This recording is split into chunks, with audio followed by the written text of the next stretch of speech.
Hi, everyone. My name is Nikki. I'm the CEO and founder of Hustle Hunters. We help early stage startups really dig into hiring, retention, specifically finding the right talent for their teams. And we're excited today to talk more about talent branding and how can our talent branding, especially in a slowdown like now, really elevate our businesses because we've still got work that we need to do. I don't know if I'm supposed to swear on these or not. So today I'm excited to have some awesome panelists to introduce to you. First is Katie Warren. She has had an amazing talent journey, both on the copywriting side as well as like building her own copywriting team. And then in addition, really owning the talent brand to make sure that we can really nail that messaging, understand our stories, and tell them right. So she is joining us today. So I'll let her share a little bit more of her story right here to kick us off. Hey, Katie. Hey, I think that the video is a little delayed for me because I still see you talking, but I can go ahead and get started. Can you see me? Yeah. Okay, perfect. So I am a career copywriter. Recently decided to take the self-employed route, working with brands and, companies large and small to really understand, like, what is your priority brand messaging? How are you attracting the type of audience that you want, and then also converting them? I previously came from Shipt, where I was one of the original members of the creative team and helped build up the copy team there, which was just such a rich and rewarding experience. And so talent branding in particular is something I've always been extremely passionate about and involved in. Awesome. Thanks, Katie. And then on the other side of this, we're joined by Catherine Castro, who is the DEI lead at Hustle Hunters. And I get the privilege of working with her, and I'll let her introduce herself more. But the reason that we wanted to have this dual approach is that it's so important, especially as we're looking to build diverse, strong, foundational, like building teams that have that ownership and feel like this is a thing we're all doing together. If we're not weaving diversity, equity, inclusion, belonging, DEIB throughout that, from the first touch point that we have with someone who's going to be on our team through the very final touch point we have with every customer that we engage with, then it's harder to achieve those goals. So here is Catherine. Can you share a little more about your approach here and kind of your background, Catherine? Hi, everybody. How's everyone doing? What is it? Is today Wednesday? It feels like Friday to me. That's how I feel when I start talking on the mic. So Nikki introduced me a little bit. I'm the senior DEIB, Diversity, Equity, Inclusion, Belonging, senior program manager at Hustle Hunters. I met Nikki when actually I went on rebranding myself at the beginning of COVID. So I'm really excited to chat about how you can recruit someone that is Panamanian, Black, Indigenous mom and from the Bay into your organization. Thanks for having me. Yeah, awesome. A little housekeeping for folks. I love to have captions because I know that's beneficial for so many of us. And as we repost this on YouTube, we're definitely going to have captions. So I'll make sure to send this out to everyone. I know some of you are joining us live, whether it be on LinkedIn or YouTube. And then we have plenty of y'all who are going to watch this later. So hi, welcome. Never too late to join this conversation. So however you're showing up today, you're around and want to drop it in the chat. Let us know how you're feeling today. What's your energy level like? How can we make sure that we're able to match that for you? But also, just so you know, today's going to be a little punchy, right? We're going to dig right into our questions, right into our content, because I could go for hours asking questions of these incredible panelists. And I'm going to start doing that now. So first, let's remind everyone, we are live here. And drop any questions you have in the chat as well, and ask them later. Some of you got those to us earlier, so thank you. But first, I want to get started. Catherine mentioned, how could I recruit someone with, her different intersectional identities. And I'm kind of curious to that. We talk a lot about centering at Hustle Hunters. How do we make sure when we're looking for a diverse team, if we do what we've always done, we're probably not going to find the right people. It's going to look fairly similar. We're all going to think similar, have similar backgrounds. So when we look to center what's missing, can you talk to me a little bit about that? How might someone center a specific group or identity, specifically someone like you, in their process? Oh, I love that word centering. And that's actually, let's clear that up real fast. So yeah. When we center a group from a historically excluded talent pool, the biggest fear I hear is, but they're so small. They're such a tiny niche. We need a wide net of talent. See, this is what happens in the whisper community of BIPOC, historically excluded talent. If our most marginalized group within our community are not protected or acknowledged, then we only can imagine how we're going to be treated at your organization. So when we center the most historically excluded, I'm talking about the Panamanian mother, Black, Indigenous, has a hidden disability, visible I mean, you know, like the person that I can't actually even describe to you, that's how marginalized they are. And so at Hustle Hunters, I always lean into who are we not including in the room, who are we not centering? Because if we're not centering the most historically excluded, we're going to miss the bigger opportunities. So that's what I mean by centering. Yeah, that's great. And then I think to add to that, I think it's important in this room, I've learned from you, Catherine, like, you know, we have a lot of perspectives missing from here. As far as I know, this is a panel of cis, straight women, moms, lots of caregiving pieces that we can address. But, you know, we don't have that male, that non-binary, that deeper queer perspective going on in here. You know, we're white, Latina, Black, but we're missing. I just want to say, lots of things. Y'all, if you're listening to this, it took me about a year to get Nikki to say, you should just say you're a white woman. And she was like, but isn't that obvious? Like, but no white women say that because I think there's like fear. But if you hear like Black women introduce them, we're proud to be Black. Like, I'm proud to be Black. Latina, I'm popping my hair today. But when a white woman says I'm a white woman, what it translates to me as a brand from Hustle Hunters is what attracted me to Hustle Hunters is that Nikki is aware that she's white and that she's working on her white privilege. That to me, she didn't need a D&I statement because she was walking the walk. So I mean, I'm getting excited already. But yes, that's what centering means. That's how it can impact your talent pool. And I talk about Hustle Hunters before I actually got hired at Hustle Hunters. And that's what I want for you. How can people talk about your brand in a way that's exciting, in the way that they recruit for you? Yeah, and so much of that happens early on, right? So if you're a small startup and you have a team of 6, you're not going to have every box checked. People are going to be the first of things on your team, and just stating what is not in the room, I think goes, as like with Catherine mentioned, really goes a long way. So looking at like, what do those demographics look like? We'll talk about that in a minute. But one of the biggest things that Catherine really tapped into is like, she's telling stories about hustle hunters. I want to get into storytelling. So Katie, it'd be great to hear from you. Like, how can we go about identifying and capturing what are those core stories that we should tell about our company? Why are people joining teams? Yes. First of all, just want to say that I'm already learning so much just being in this panel, and like the universe of knowledge that Catherine especially brings to this talk and to the type of work that she does. Like we can just all benefit from getting a deeper grasp on, you know, what all of these nuances look like. And I think, you know, just like bravery and being willing to be really specific, and, you know, that also carries over to the types of stories that you want to tell to attract the talent that you're looking for. And I think that one of the exercises that has always been most helpful for me to think about is, you know, if, you know, when you're hiring, the references are always a really important part of any candidate. But if you were to provide references for your company and your brand, what would those look like? And what would those references say to a potential candidate?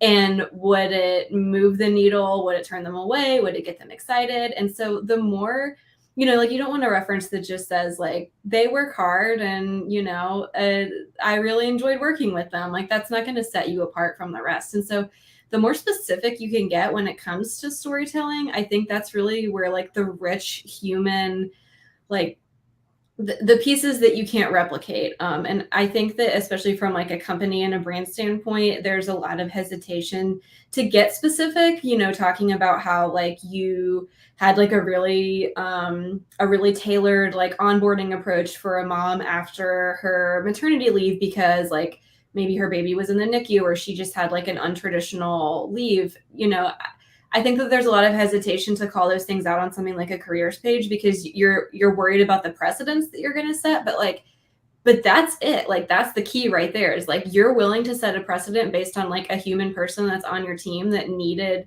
support in a really specific way. And I think that like calling out the ways that you've specifically supported humans based on what they have needed rather than like what you picture as like your structure for employee support, like that's where the really rich, compelling stories are, is being brave enough to share those things without worrying that that's going to make you look like, you're, you know, quote unquote bending over backwards for people, because like that's how you support people.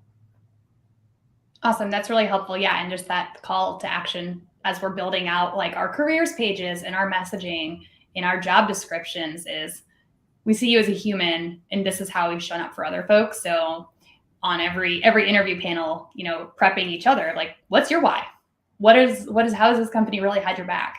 I think, and giving them that permission to get specific, because Katie, it sounds like you've noticed that there's a hesitation there. Do you think that like explicit permission needs to be given to employees to be able to share like all of their true stories in the interview process? I think so. And I think that, you know, leading by example is always the key to any of this. And especially when you're an early stage company and you have that like huge opportunity to set the foundation of what employee stories and what your culture looks like. You know, it's every single employee page can say like great work-life balance, you know, here's our vacation days. We love pets. That gets very into like we just watched We Crashed, and it's like elevating the world's consciousness. Like it doesn't mean anything. Like unless you can be specific and people can understand like what that means for them, like it doesn't mean anything, and it's not going to make you more desirable versus another brand. And so yeah, I think like giving people explicit permission and also just celebrating when people are honest about like the ways that their work has helped them or the ways that they didn't feel supported at work, and being able to just say like, okay, everyone's having a different experience. Like we need to celebrate and document those experiences rather than trying to consolidate them. Yeah. And as we're sharing those experiences out to the world, I'm curious, Catherine, to get into like some imaging and messaging, like what's okay to do and not do there? How do we leverage the stories of historically excluded candidate groups that are on our team currently without tokenizing them? We use content on our websites showing this is what we want our team to be, but doing that in an authentic way. I know so many people who say like, I think I should be using more Black folks in my I can't wait to answer the question. Like, yeah, just yeah. That's it. Can I please just go, please? All of it. Yes. I'm trying so hard. Okay, folks. So I just want to share right now, I am very confident and comfortable right now because my leadership, Nikki, on this call, she does not filter me. Actually, I filter myself, and I am currently unlearning that I am coming from places of trauma. It's not the Hustle Hunters way. It's I'm showing up this way. And so Nikki is constantly coaching me. I am organically telling you a story that's happening inside Hustler Hunters. What kind of leader are you? So I love lists. I have a list here. So when you're branding yourself and you're putting something on your website, be honest. So at Hustler Hunters, before I joined, it wasn't because of me, because Nikki's honest and she was doing her darnest and her best. Show me your mess. So there's some stock photos on our website. I'm not sure if they're still up. And I remember taking a little gander. So me and Katie, we would be friends. Katie will help you develop that story. I go in there with my D&I lens, really my life experience, my D&I crew. Shout out. Hey guys. Hi DCG. Hi everybody. Not guys. And showing me that you're trying. My intention was I want to show like, this is how I want my team to look like. I'm like, you know, the best way to do that? You just tell me that. You just tell me like straight up, like, I know we have work to do. And so if you notice on my email signature, on our website, when we're having conversation, we will always show you our mess because we want to recruit people that know that we're honest and we're genuine. So we do launch those stories. They know those stories are coming from truth. When I'm talking about branding, I'm not just talking about the website. I'm also talking about show your mess. I'm getting a hashtag. That's fun. I'm talking about your branding throughout. So when I used to get recruited before I joined Hustle Hunters, I would look at messaging. Is it a cookie cutter message? Now the recruiter out there is like, Catherine, we don't have time to write everybody a personalized message. You know, I feel you on that. So like, let me know you're still there with that cookie cutter message. So when someone sends me a message and it says a little happy face, hence a happy face on my email or my name here, it tells me like, oh, you really like want to get to know me. You see me. The best recruiting email I got had some typos. There was some humor in there. Now look, I don't like typos, but it showed me that this person really wanted to get to know me. That's the impression that it landed with me. The next thing is please do not make your photos of your team black and white. Unless it's for like artistic visuals. I love black and white photos. You know what it looks like from my perspective in the Whisper community? you look like a white person in black and white also.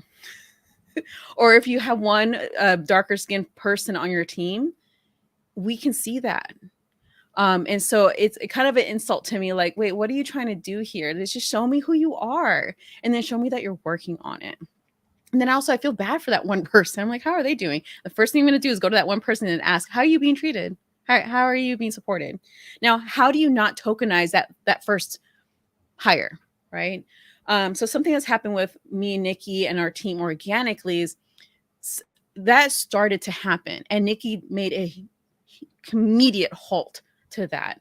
And how it showed up, well, you have to get to know us better. I'll tell you more stories, or you pay us and we'll consult you. But the way she made a halt was she recognized it. She called it in. She's like, oh, no, we're not doing this. And that was the beginning. That's all I needed to hear is like, oh, Nikki saw something. She stopped it. That is also branding.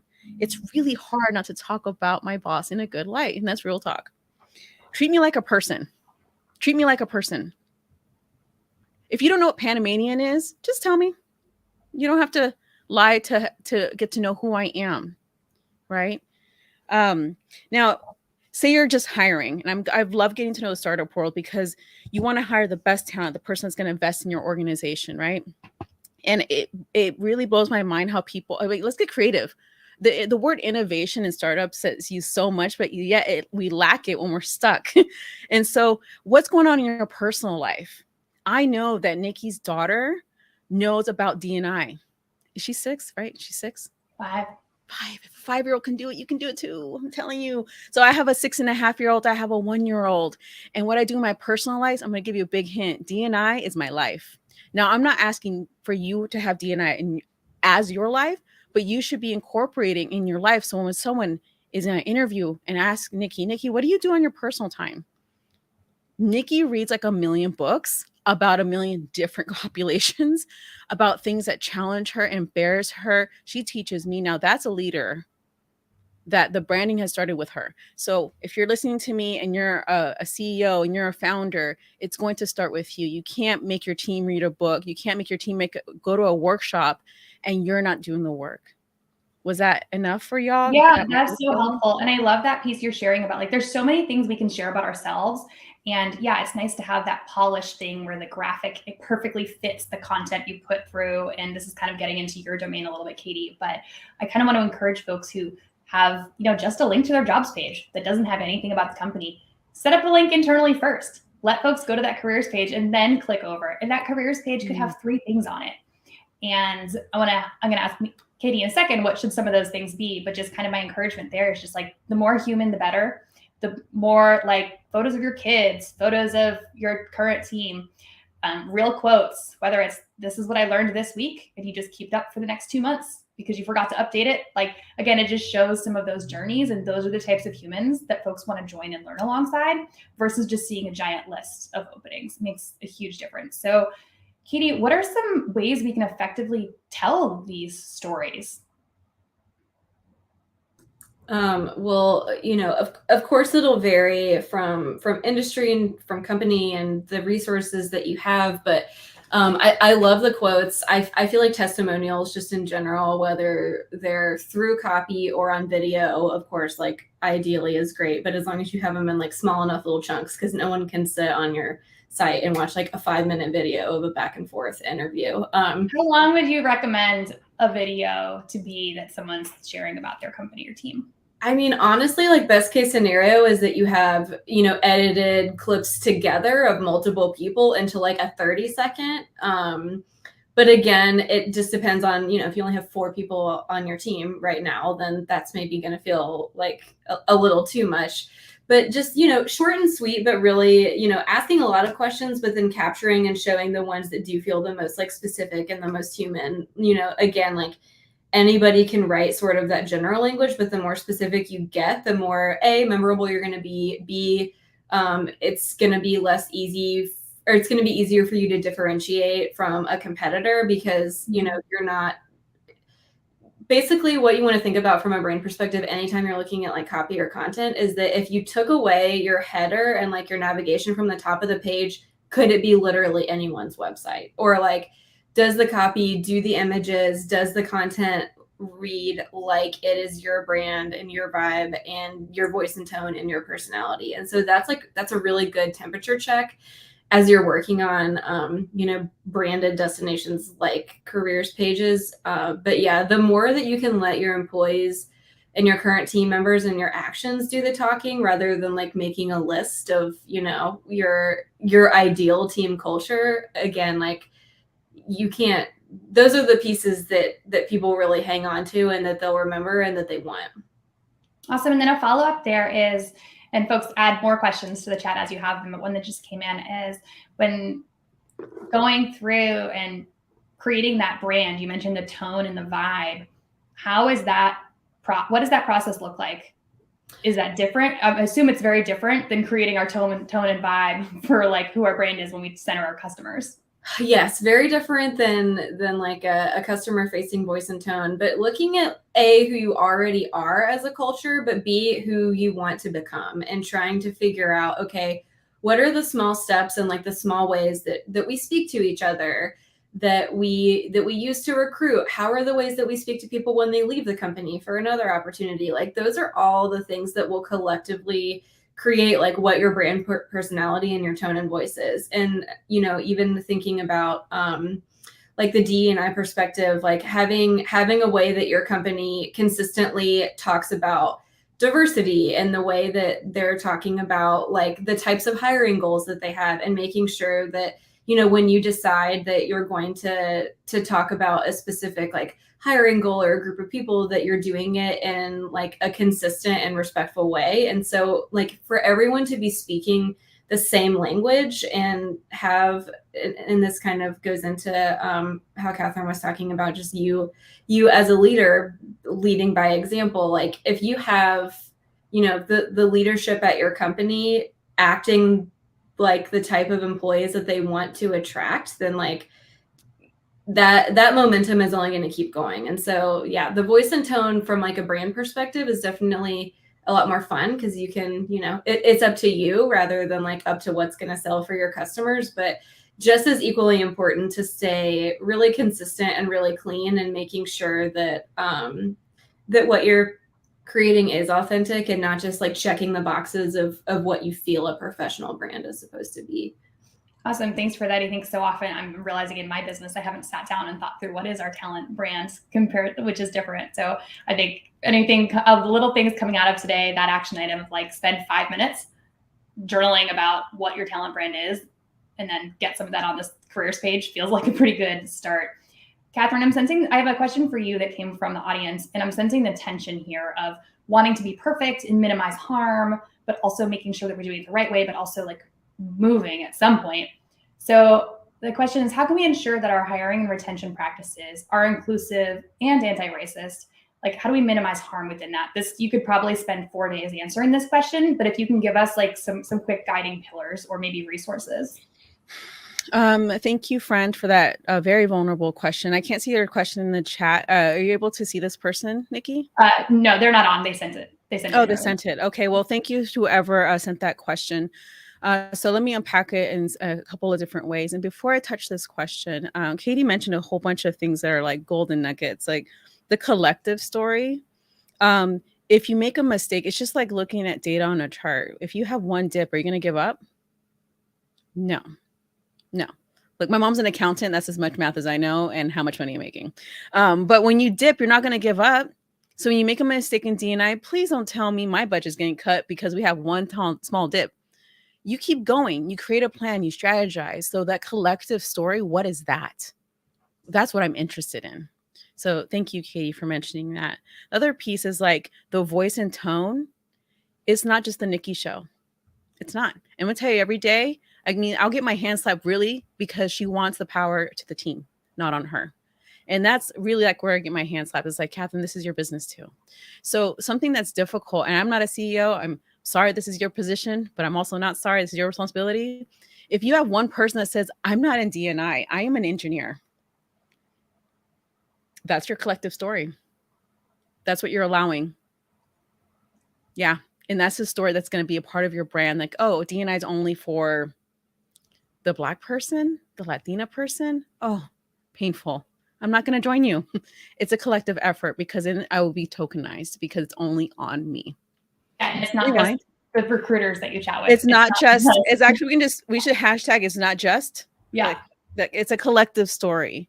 Please don't give Katie an impossible task of writing a story that doesn't exist within your org, and it's not gonna land well. Okay, how can we ensure that our hiring and retention practices are inclusive and anti-racist? Ensuring. Okay, I will look to the greatest level of detail. So I know there's some kind of system involved. I mean, you're already brought on people now. You don't have to tell me your answer, but it could be like, I brought on my friend.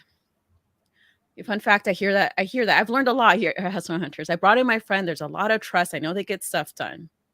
You have to own that. That's what you did. What are you going to do different tomorrow? Now, the other thing is like, well, we're really small. I've heard that too. I hear a lot of things. A lot of people have to share me wonderful information. And there's this sales team I know. I'm not going to say the name. Don't worry. And they have a lot of white men on that team. And the Black girlfriend's like, okay, y'all started hiring your friends. She's being so patient with you. And then I'm telling you, this is a problem. And then the next 3 hires are white women.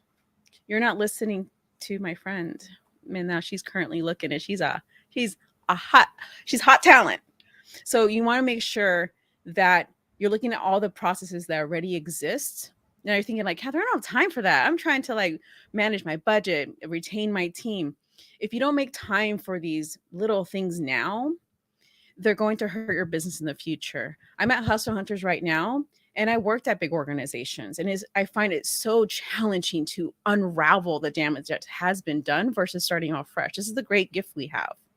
So look at your current process, analyze and see where can we add D&I. And if you're like thinking that's not areas of expertise, and I see where I have 1 minute left, this is a great closing for this. I'll be honest with you. You need to bring on people that know what they're doing.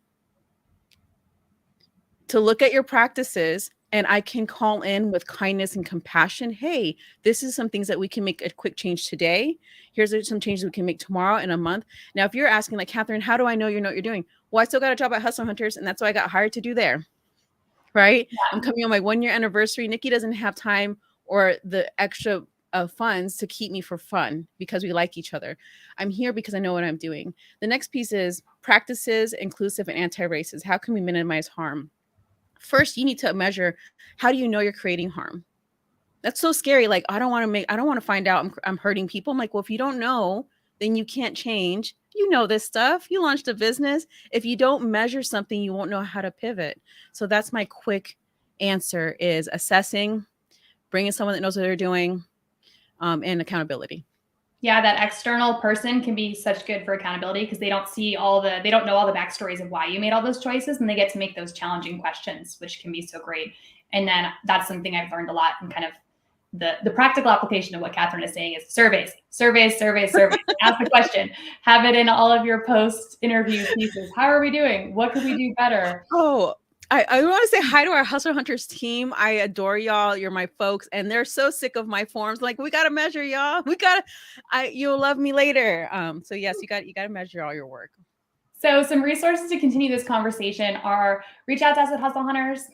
Here's our website, hustlehunters.com. We'd love to do some more specific, like tailored consulting within your brand, looking at who's at the table, who's on the team, who's missing from the team that needs to represent that customer, and how do we make that happen? How do we do that growth so those folks are really going to come in and thrive? And then also, Katie mentioned she's open right now. She's doing some freelancing, so you can get her brilliant mind on your copy. I've read pieces that she's written recently, and they resonate for sure. So definitely bring her in. If this feels like, oh my gosh, one more thing on my plate, and I want to do it well, because of course we want to do everything well. Huge resource for doing that. So thank you everyone for joining us. I think if folks can stay for another minute or two, I'd love to hear, we're all prepped with a couple quick hits. So Katie, do you have any quick hits that folks should be thinking about?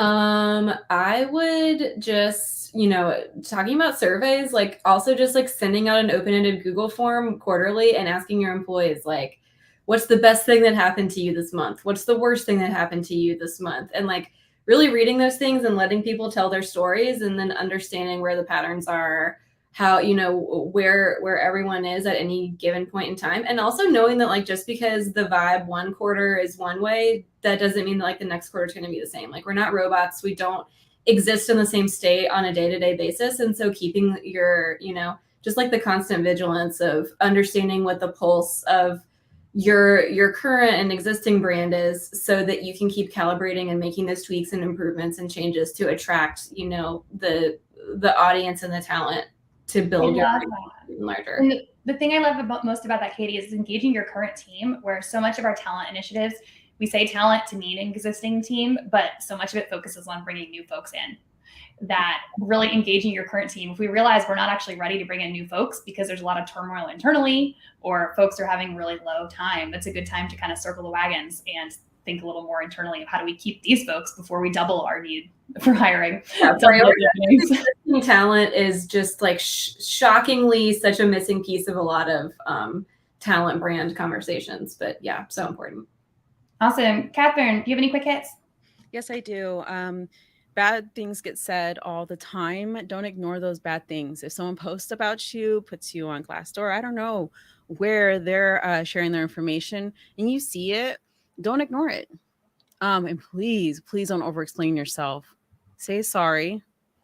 That's it. Say sorry, acknowledge, and then maybe partner with that person. Heck, get really creative. Pay that person. Yeah, the person that talk crap about you, pay them to have a conversation so that you can do better, so you can have less bad comments.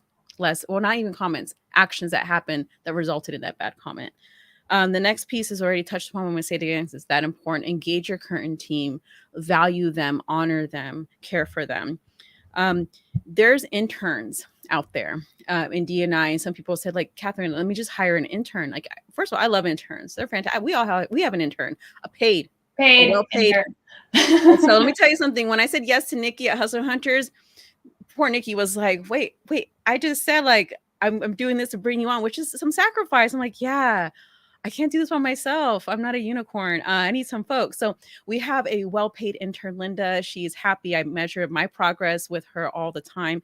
And when I say well-paid, it's because I know there's interns out there in the D&I community getting paid very little or nothing to solve huge problems. That's a story that's going to be very hard for you to erase. So if you're going to bring on interns, pay them well.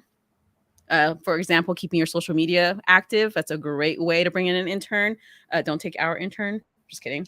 Bad things said, acknowledge them. Don't ignore them. People feed on it. They just keep adding to it. And engaging your current team. I would hit that home. I love that. And I love that quick, like, don't over explain, move through. We were all seeing kind of LinkedIn blew up today with the CEO crying and sharing and centering themselves in that story. Nikki, and that, like, you can't do that to me. You can't do that to me. Oh, well, now you did. Now you opened it up. I have to do it. Look, Nikki has said sorry, but you know what? She has never, if anything, she goes, this is not for you. Because you know, it isn't for me. It isn't for me. I'm going to share my thoughts on that real fast because you said it, Nikki. You opened that up. Y'all, I'm empathetic to people, even people with money. Yeah, I'm empathetic to you too. There's an audience for you. The audience is not me. The audience is not the people that got laid off. That's not your audience. You're being tone deaf. You're like, what the heck is that? Hire us and we'll teach you. But there is an audience for your pain and it's not us. Yeah. Thank you for bringing that up. Yeah, no, it's all connected, right? All these pieces are part of our talent brand. We talk about a careers page, but it's everything your CEO does. It's all the things that your team are posting on platforms like LinkedIn, it's Glassdoor, it's every interview, like every one of those touch points, we engineer as much as we can on the marketing side to our customers. It needs to be kind of with that same focus on this side. So Katie, thank you so much for joining. Catherine, thank you as always for being on this team and journey with me. Thank you to our customers. I know some of y'all were on watching today.